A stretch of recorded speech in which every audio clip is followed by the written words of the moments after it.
Ah, nicht?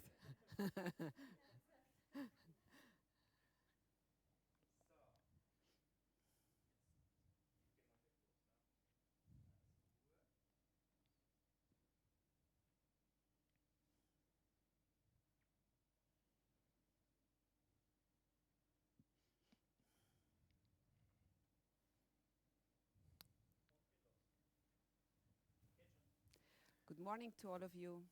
My name is Katrin Gögele-Zeleda and I'm responsible for the Austrian business of Immofinanz. My focus is on the MyHive office brand, which offers exclusive and flexible office solutions throughout the top locations of Vienna. Today's expert breakfast is hosted at MyHive am Wienerberg, and I have a pleasure to welcome one of the great speakers, a motivation trainer. This online session, we have to take into consideration COVID is very exceptional because usually at all our MyHive office buildings we have a very lively personal exchange. But we want to keep our community informed and motivated, as motivation is now a key issue to be also in the scope of this quite hard crisis.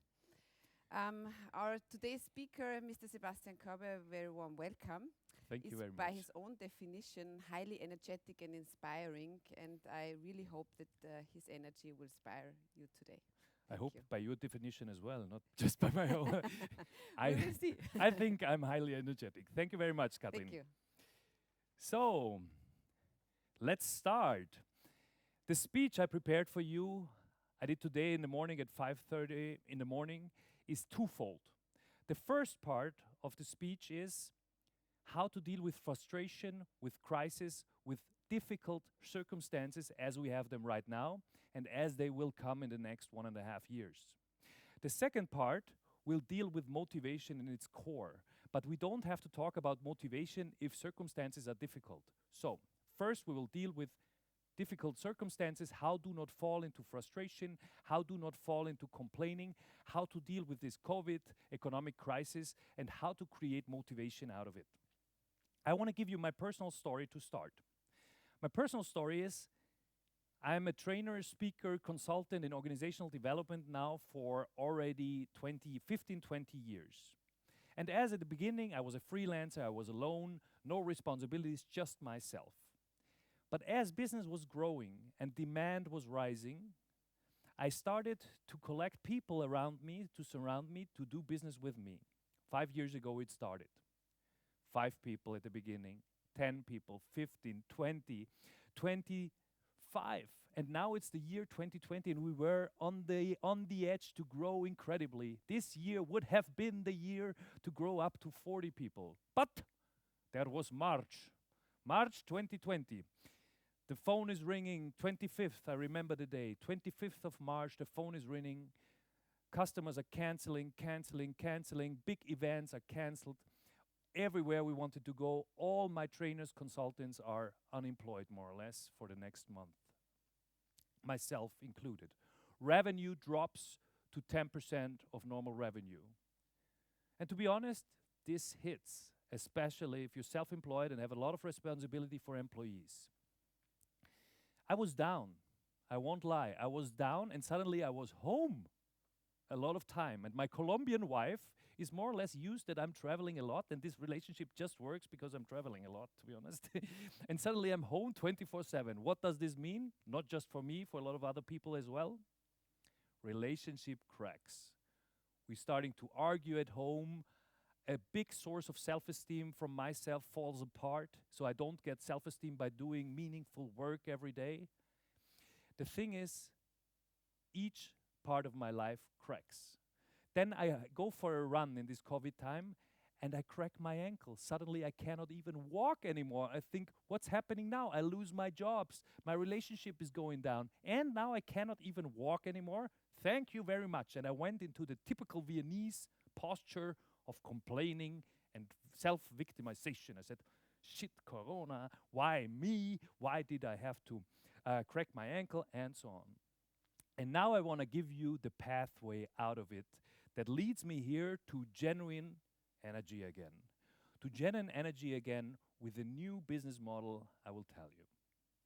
I created and I prepared for you a merger from Stephen Covey, Eckhart Tolle, and Viktor Frankl. How do you deal when the crisis hits? How do you deal with a situation when destiny gives you shit, when the shit hits the fan? How do you deal when things happen that really deteriorate your life? Very simple graphics as always. Stephen Covey made the following model.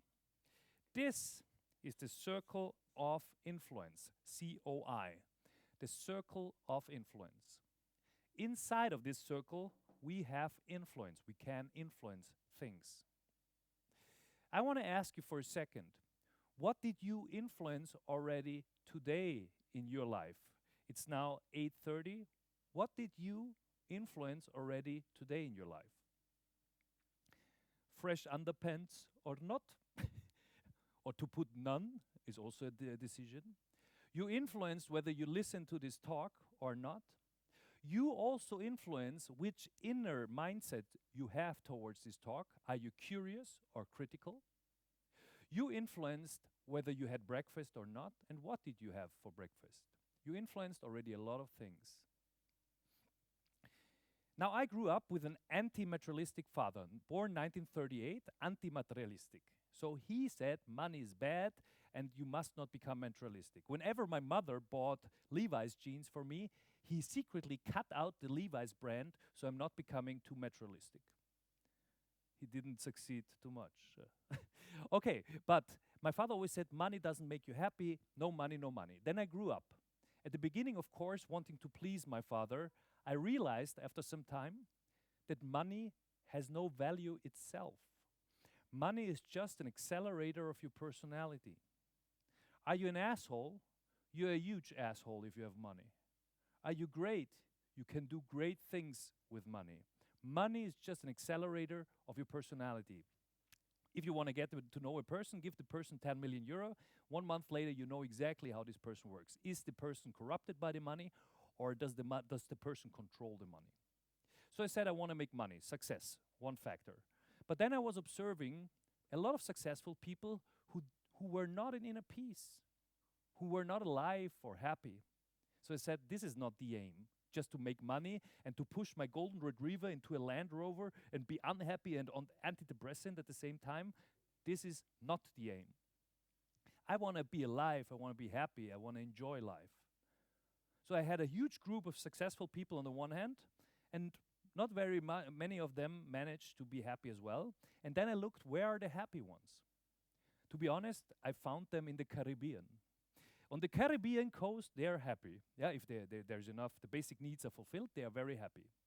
They dance, they make love, they kiss, they forgive, they live in the moment. But they're not successful in our terms of success. So I looked, how can you manage both?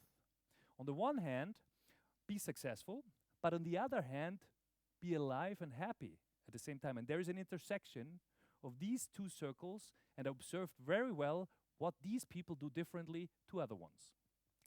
Here is the result.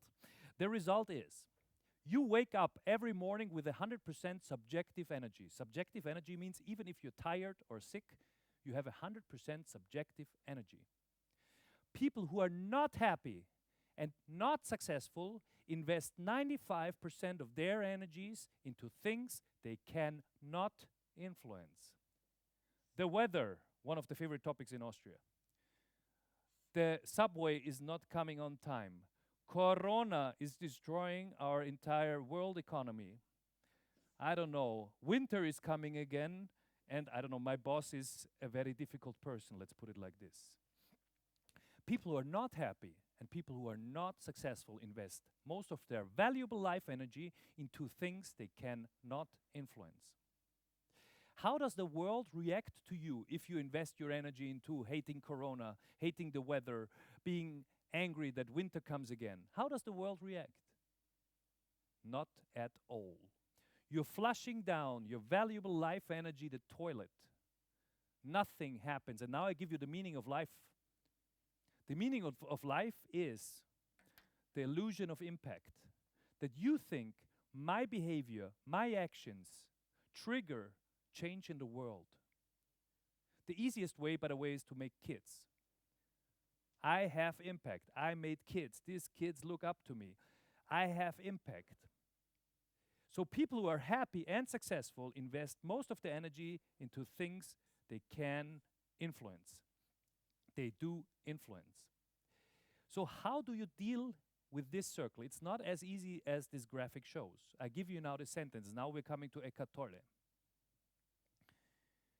Ask yourselves for a second, how much of your valuable life energy do you invest here? And how much do you invest here? The equivalent to the percentage will be how happy you are in life or how depressive you are.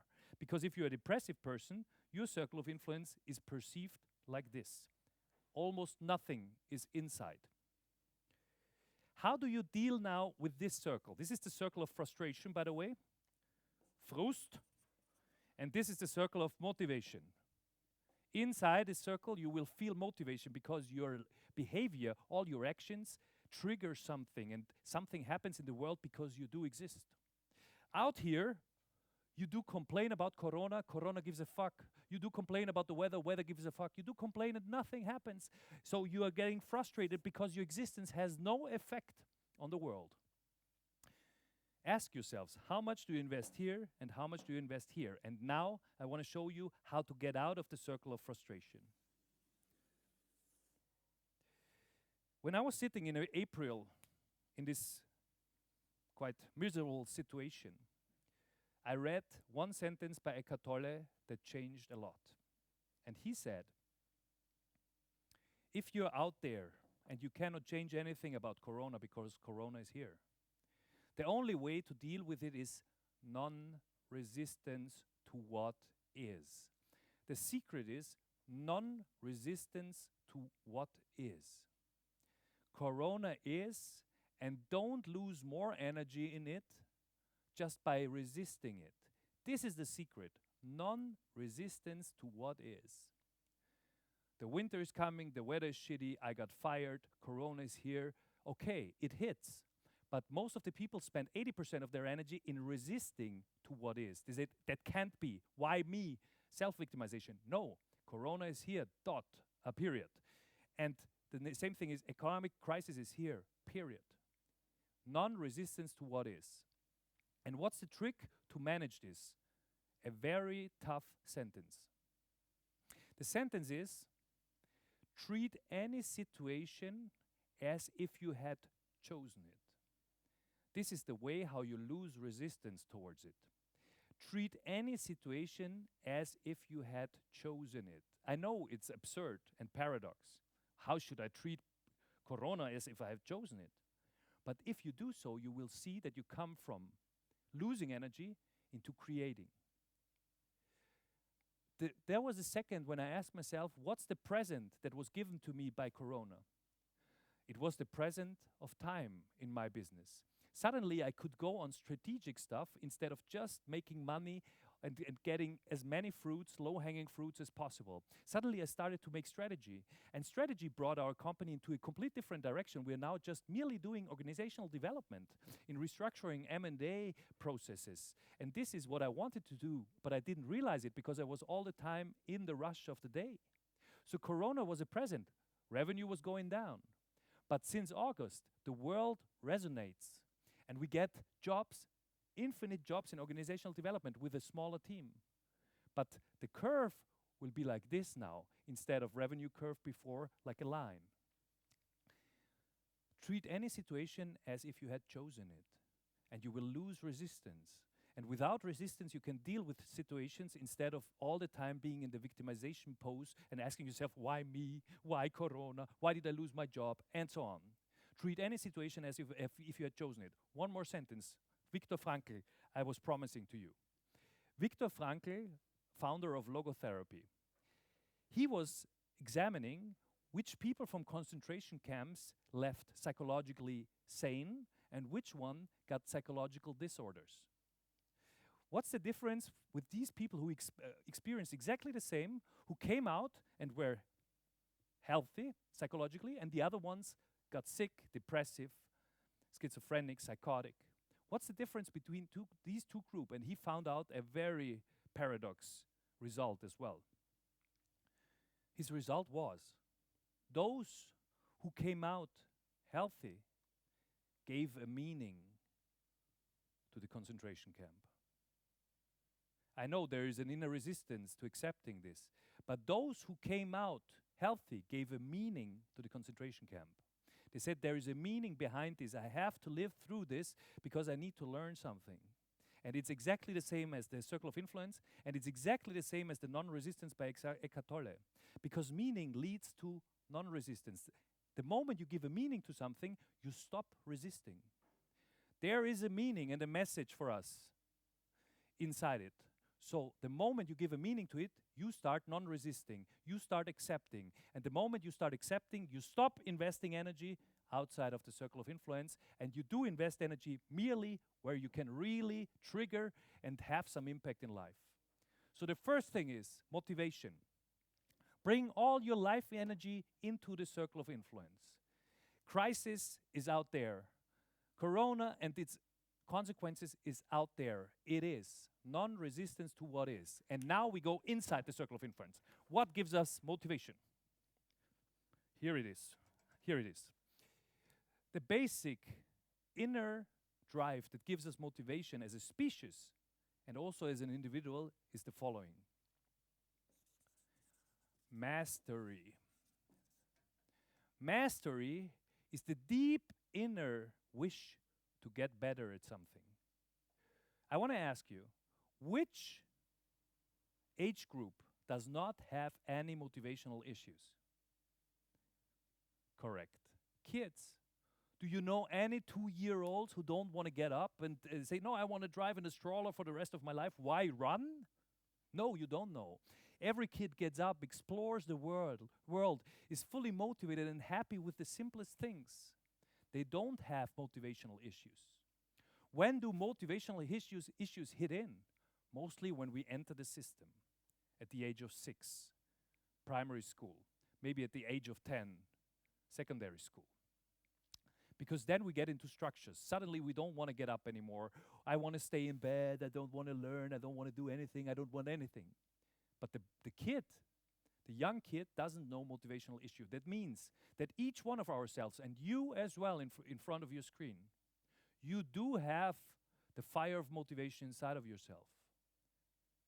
But maybe it's hidden, it's enveloped, and it needs to be developed. It's eingeschlossen, it's closed in, and you don't feel it anymore. But believe me, I don't have to show you motivation. You do have motivation. But maybe you forgot about it. And I want to show you now the pathway, how you open it, unfold it, develop it again. Mastery is the key. Mastery is the key. The moment you have the feeling that you get better at something, you don't have a motivational issue. You probably, if you don't know it from your job, you know it maybe from some private hobby. You get better at flying an airplane. You get better at fishing. You get a bigger fish. Suddenly you see, I have no problem sitting 8 hours fishing. Mastery is the key of motivation, the intrinsic motivation. Mastery is the key. And there are 3 steps through it. And I want to guide you through now in the last 12 minutes, correct? So, first step is consciousness. Consciousness means that you get to know yourself. You need to be honest and do this in this very moment in front of your screens. Be honest about yourself. On a scale from 1 to 10, 10, embracing life, motivated, exploring, happy, and 1, I want to kill myself, I hate it, I'm just surviving and waiting for exitus. Which number do you give yourself now? And which number do you give yourself as an average over the last week? Consciousness means be honest to yourself. Gnotiseuton. Know thyself. It's already written over the Oracle of Delphi. Know thyself is the first step of mastery. We are now at intrinsic motivation. How do you develop yourself? First of all, be honest to yourself. If you don't know your number, I have a sentence that can help you to find out. You always attract what you are in life, not what you want. You always attract what you are in life, not what you want. If you ask yourself how you are, look at your surroundings, look at your partner, look at your employees. They mirror you in a second. Are you motivated or not? If everybody in your office is running out like this, you're probably not the only one who's motivated. Or if your partner is constantly in conflict with you, maybe there's some issue as well. Of course, it's easier to use this finger and say, it's you. I'm perfect. It's you. But of course, it's you. It's you. You always attract what you are, not what you want in life. First step. So ask yourself, where do I stand? Do I develop myself in my job? Do I go into mastery? Or if I don't have mastery in my job, where do I find mastery? First step, consciousness. Second step, ownership. Ownership means you have to make it a problem. For instance, I work a lot with high managers, and they very often get the feedback that they are arrogant. How do they react to this arrogant feedback? I show you the face. They feel flattered. They think it's positive. And then they say, thank you, Sebastian, I get this feedback already for 15 years. Then I say, you did not integrate the feedback then. If you get it for 15 years and you didn't do something about it, what's the problem?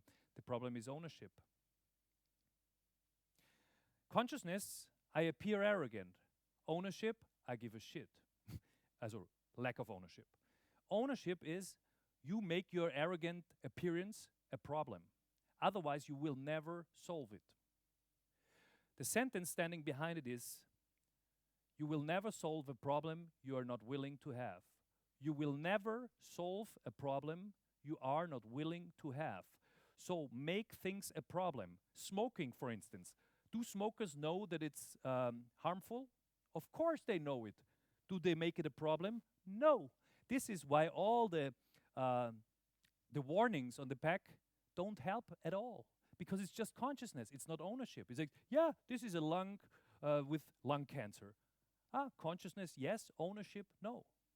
The next step is you wrote down your number at your current motivation from 1 to 10. And don't tell me that 7 is okay. There is more in it. I know in Austria, if it's 5, my life is good. I'm not unzufrieden. Yeah? I'm not incontent, is what they very often say. But there is more to it. Believe me. 8, 9, feel it again. A kid is 10 every day. 10 is possible.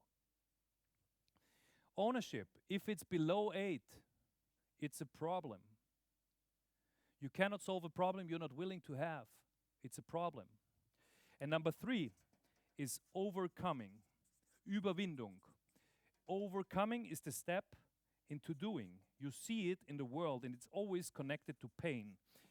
And I want to give you now the correlation between pain and motivation. I give you a task you can do right now after this speech, and it will bring you motivation in form of the neurochemistry dopamine. You will get dopamine equals pride, equals self-esteem, equals motivation, because you will see that all this is intercorrelated. Consciousness, ownership, overcoming. You, yes, you, in front of your screen. I have a task for you that will bring you into motivation today.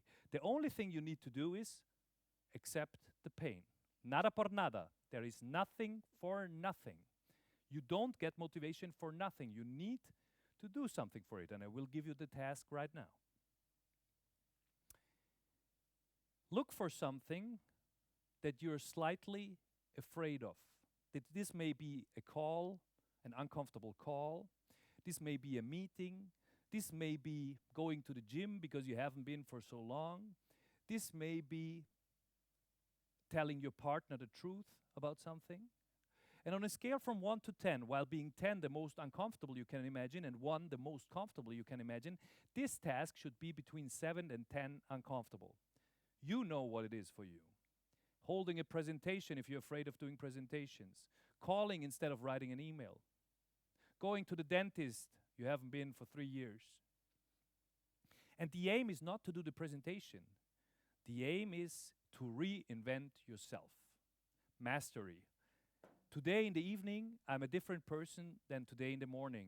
And suddenly you will see motivation won't be an issue for you anytime else. Look for something that is a 7 to 10 uncomfortable for yourself. Yeah, you got it. Second part, ownership. Make it a problem. Make it a problem.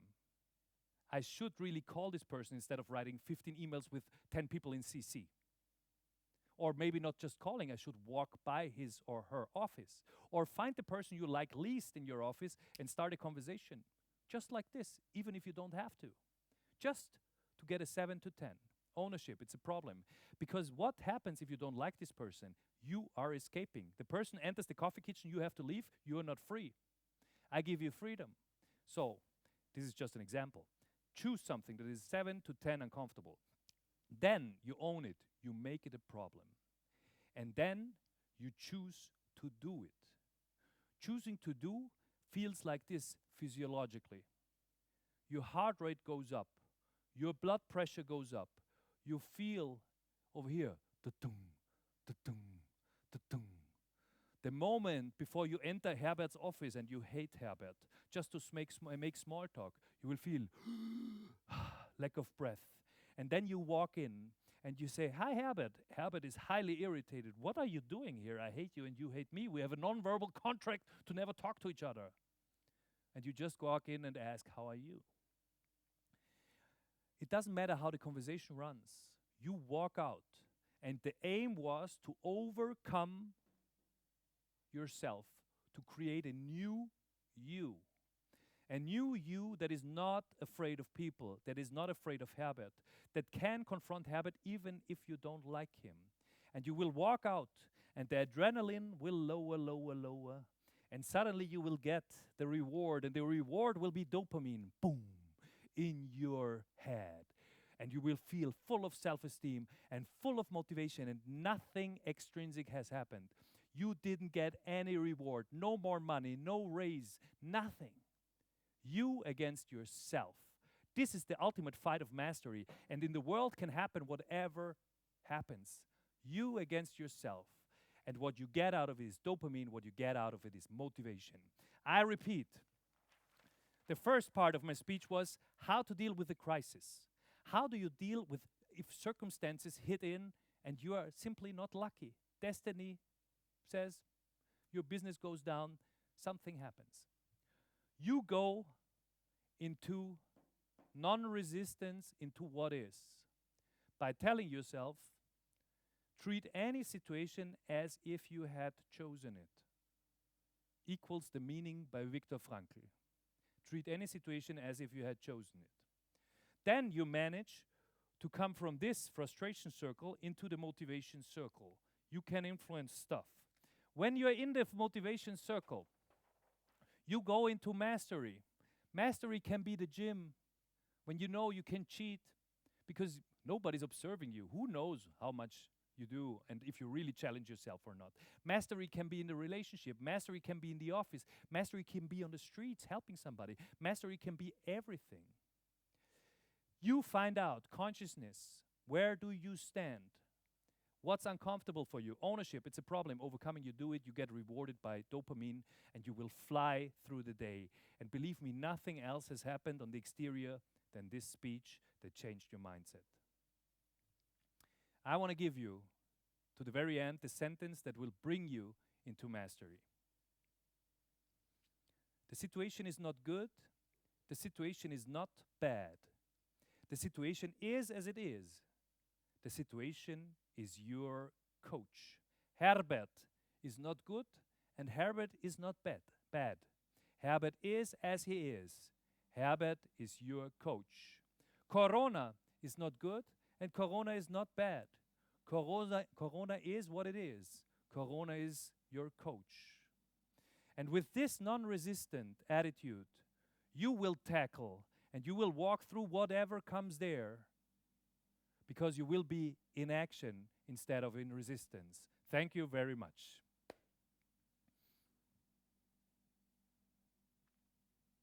Ready?